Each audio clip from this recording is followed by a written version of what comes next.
Good morning students. आज आपण agriculture science and technology या विषयातील 9th चॅप्टर मशरूम प्रोडक्शन हा अतिशय इंटरेस्टिंग असा चॅप्टर अभ्यासणार आहोत.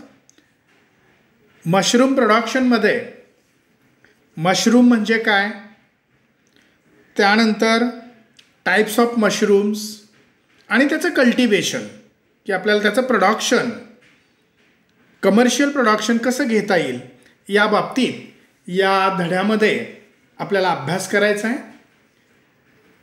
आत्तापर्यंत आपण 8 चॅप्टर आपण अभ्यासले, त्याच्या नोट्सही तुम्ही काढल्या असतील, त्याचं वाचन सतत करत चला.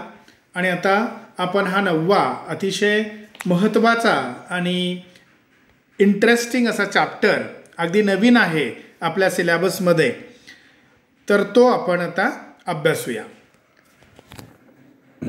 यामध्ये मशरूम प्रोडक्शनमध्ये आपण मशरूमबद्दल थोडक्यात जाणून घेऊया.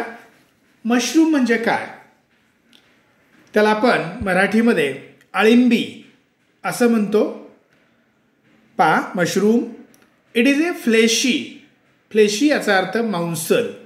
स्पोर बेरिंग, स्पोर्स, तुम्ही हा शब्द बॉटनीमध्ये बऱ्याच वेळेला ऐकलेला असेल. स्पोर बेरिंग म्हणजे ही एक प्रकारची फंगाय आहे किंवा आपण त्याला कवक म्हणतो मराठीमध्ये.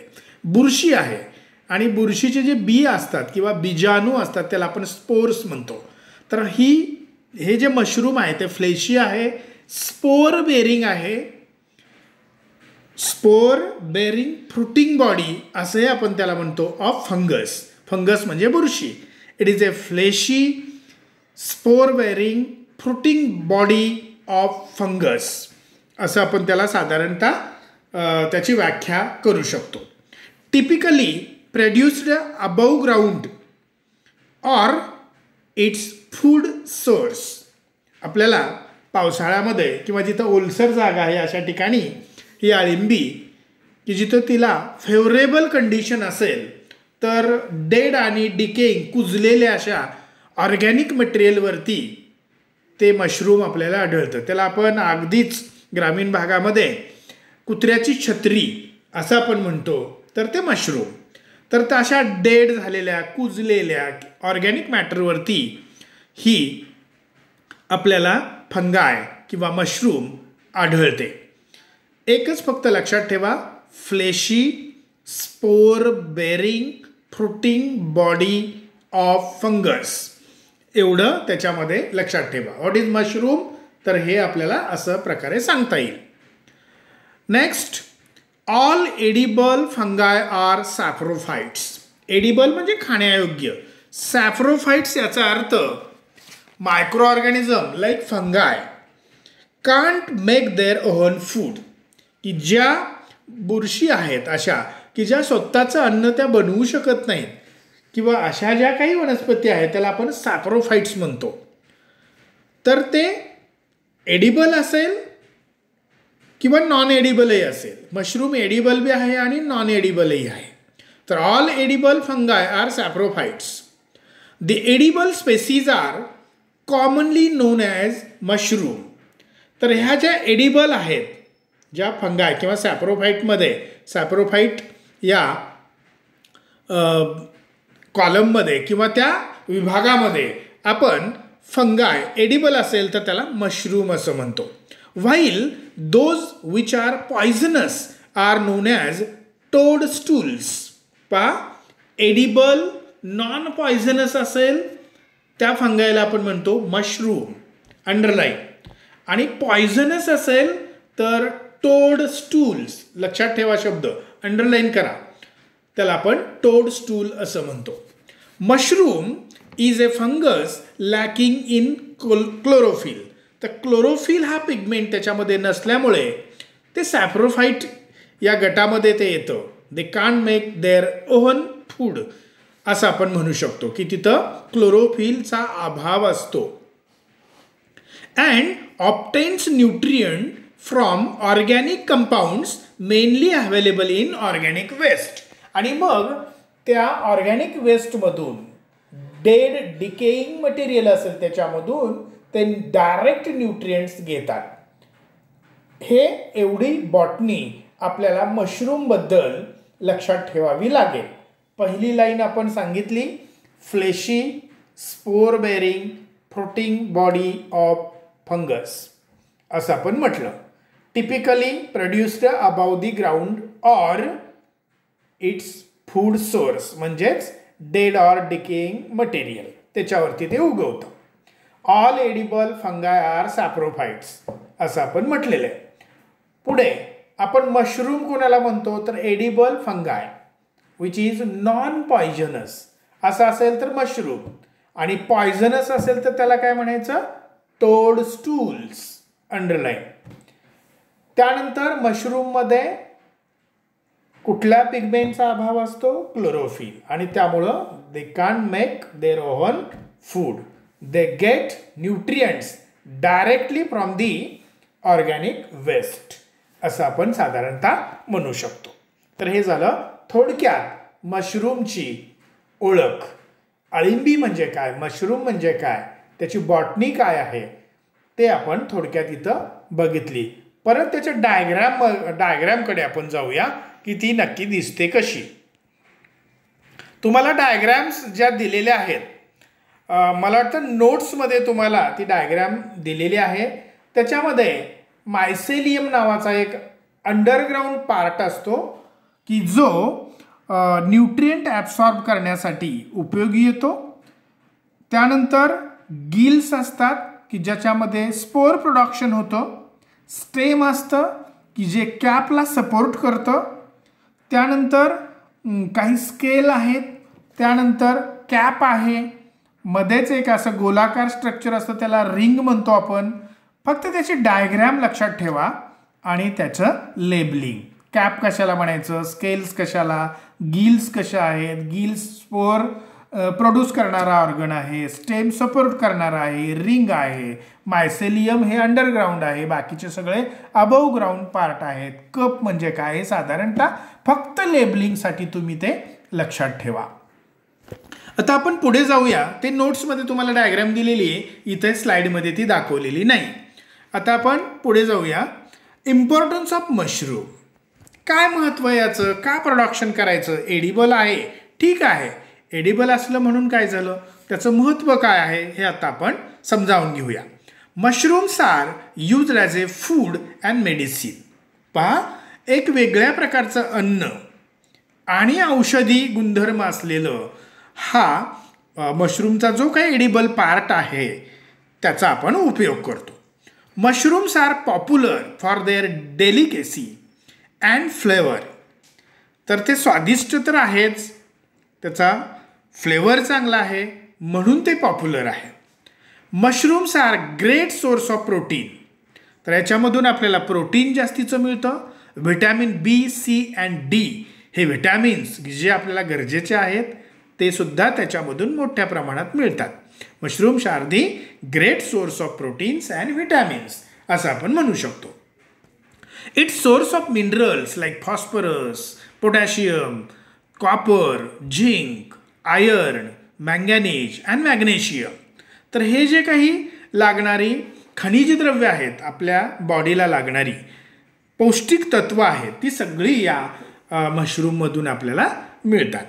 It contains ergothioneine and glutathione antioxidant which are unique in mushrooms. तर हे अँटीऑक्सिडंट जे दोन केमिकल कंपाऊंड इथे दिलेले आहेत की एरिगोथिओनाइन अँड ग्लुटॅथिऑन हे अँटीऑक्सिडंट आपल्याला या मशरूममध्ये आढळतात आणि ते युनिक आहेत की जे दुसरीकडे कुठे आपल्याला मिळू शकत नाहीत. तर साधारणतः फूड आणि मेडिसिन म्हणून आपण उपयोग करतो. त्यानंतर फ्लेवर आहे, डेलिशियस आहे मशरूम. त्यानंतर great source of proteins and vitamins. मग व्हिटॅमिन ए असेल, व्हिटॅमिन बी असेल, सी असेल किंवा डी असेल. And also provide minerals like potassium, phosphorus, copper, त्यानंतर zinc, iron, manganese and magnesium. आणि त्यानंतर हे अँटीऑक्सिडंट 2 कुठले तर इरेगोथिओनाइन आणि ग्लुटॅथिओन हे जे अँटीऑक्सिडंट आहेत त्याचाही उपयोग आपल्या बॉडीशी रिलेटेड जो काय असेल तो होतो. त्यामुळं मशरूम आपल्या आहारामध्ये असणं हे अतिशय महत्त्वाचं आहे. Next, raw materials used for cultivation of mushroom are very cheap and easily available. आता हे मशरूम जे आहे ते आपण अगदी वरती पाहिलेलंच की ते डेड आणि डिकेइंग मटेरियलवरती त्याचं उगवण होते. त्यामुळं त्याच्यासाठी वेगळं असं काही आपल्याला करावं लागत नाही. तर साधारणतः पॅडी स्ट्रॉ असेल म्हणजे साळवण असेल किंवा व्हीट स्ट्रॉ असेल गव्हाचं काड असेल तर अशा कुजलेल्या किंवा कुजण्याच्या स्थितीमध्ये असणाऱ्या मटेरियलवरती याची उगवण किंवा लागवड आपण करू शकतो. आणि this material is very cheap and easily available. आपल्याला कुठेही ते मिळू शकतो. Agricultural waste can be used for mushroom production. म्हणजे हे आता जे सांगितलं व्हीट स्ट्रॉ असेल पॅडी स्ट्रॉ असेल किंवा dried leaves of sugar cane असेल याच्यावरती ते आपण इझिली कल्टिवेट करू शकतो. Cost of cultivation of mushroom is very low. आणि असं मटेरियल आपल्याला कुठेही शेतामध्ये मिळतं. त्यामुळं त्याचं कल्टिवेशन कॉस्ट जे स्पोर्स जर आपण किंवा त्याला आपण स्पॉन म्हणतो पहा त्याचं जे बी आहे त्याला स्पॉन हा शब्द आहे तो पुढे येईलच. ते स्पॉन जर सोडले तर बाकीचं मटेरियल जे आहे इझिली अवेलेबल होतं. त्यामुळं cost of cultivation is very low. कमी खर्चामध्ये येतं and require small area for cultivation. तुम्ही एखाद्या झोपडीमध्ये एखाद्या स्मॉल रूममध्ये सुद्धा हे आपण करू शकतो. It enhances the income of farmer. आणि ह्याची डिमांड मार्केटमध्ये किंवा 5 स्टार हॉटेलमध्ये किंवा मुंबई दिल्लीसारख्या कलकत्तासारख्या अर्बन सिटीजमध्ये किंवा मेट्रो सिटीमध्ये याची खूप मागणी आहे. त्यामुळे शेतकऱ्यांना 4 पैसे मिळवून देण्याची क्षमता या मशरूममध्ये आहे. It cleans environment by decomposing organic waste. आणि आपण सगळं जे ऑर्गॅनिक वेस्ट इकडं तिकडं पडलेलं असतं की तेच वापरतो आणि ते आणखी कुजलं जातं. त्यामुळं एन्व्हायरमेंट किंवा पर्यावरण शुद्धता आपण जे म्हणतो ते सुद्धा याच्यातून साध्य होतं. Cleans environment. तर हे झाले थोडक्यात इम्पॉर्टन्स किंवा त्याचं महत्त्व. Underline star IMP importance of mushroom. हे 9 ते 10 मुद्दे 4 मार्काला किंवा 3 मार्काला आपण याच्यावरती प्रश्न विचारू शकतो. महत्त्वाचं आहे लक्षात ठेवा. पुढे न्यूट्रिटिव्ह व्हॅल्यू ऑफ मशरूम. आता ते इम्पॉर्टन्समध्ये आलेलंच आहे पहा की नक्की न्यूट्रिटिव्ह व्हॅल्यू काय आहे मशरूम का लागवड करायची आणि ते आपल्याला पौष्टिक तत्व काय देतात. It is a complete quality and healthy food suitable for all age group. पहा एडिबल मशरूम असेल तर ते क्वालिटी आणि हेल्दी फूड आहे. ऑल एज ग्रुप सर्व माणसांसाठी अगदी लहान मुलांपासून ते वृद्धांपर्यंत आपल्याला याचा वापर करता येतो. Mushrooms are rich in fibre and minerals. हे फायबर असणं फार महत्त्वाचं आहे आपल्या डायजेस्टिव्ह ट्रॅकसाठी किंवा डायजेशनसाठी.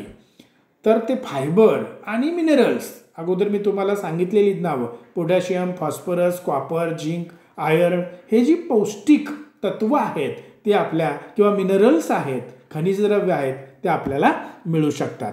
Mushroom contains near about 17% to 37.50% protein. पहा केवढा मोठा सोर्स आहे. 41% प्रोटीन आपण सोयाबीनमध्ये पाहिलं होतं पहा. त्याच्यानंतर मशरूममध्ये जवळपास 37% 17 ते 37 स्पेसीजनुसार आपल्याला प्रोटीन मिळतं. It also contains vitamins B, C and D आणि व्हिटॅमिन किंवा जीवनसत्व सुद्धा आपल्याला याच्यातून मिळतात. हे झालं न्यूट्रिटिव्ह व्हॅल्यू. हे 2 मार्कासाठी लक्षात ठेवा. काय source of protein source of mineral source of vitamins आणि quality healthy easily digestible food. It also contains fiber which is helpful for or beneficial for digestion. Next, scope of mushroom. आता हा importance आहे nutritive value चांगली आहे त्याला महत्त्व आहे म्हणजे नक्कीच त्याला स्कोप असतो आणि त्याच्यातून 4 पैसे फार्मरला मिळू शकतात. बघूया, स्कोप हा सुद्धा 4 मार्काला तुम्हाला विचारला जाऊ शकतो. Nowadays, many more people are turning towards mushroom cultivation in Maharashtra due to low input cost requirement. पहा, एखादी द्राक्षबाग लावायची असेल, लागवड करायची असेल तर लाखोनी खर्च येतो. त्याचबरोबर तुम्हाला दुसरं केळीची लागवड करायची असेल तरी तुम्हाला खूप खर्च येतो. दुसरं तुम्ही आणखी कुठलंही एंटरप्राइज ॲग्रीशी रिलेटेड करायचं असेल तरी खर्च येतो. पण इथे मात्र आपल्याला लो कॉस्ट, कमी खर्चामध्ये हा बिझनेस मशरूम प्रोडक्शनचा आपल्याला करता येतो. त्यामुळं there is a great scope of producing mushrooms in our state. Mushroom cultivation is the best tool for farmers की ज्यांच्याकडे मार्जिनल लँड आहे, कमी जमीन आहे किंवा जिथं अनएम्प्लॉईड यूथ आहेत म्हणजे बेरोजगार युवक आहेत किंवा रुरल वुमन आहे म्हणजे आपली जी अशिक्षित किंवा थोडी शिकलेली किंवा आपण गृहिणी म्हणूया, तिच्यासाठी मशरूम कल्टिवेशन किंवा प्रोडक्शन हा अतिशय पैसे मिळवून देणारा इन्कम सोर्स होऊ शकतो.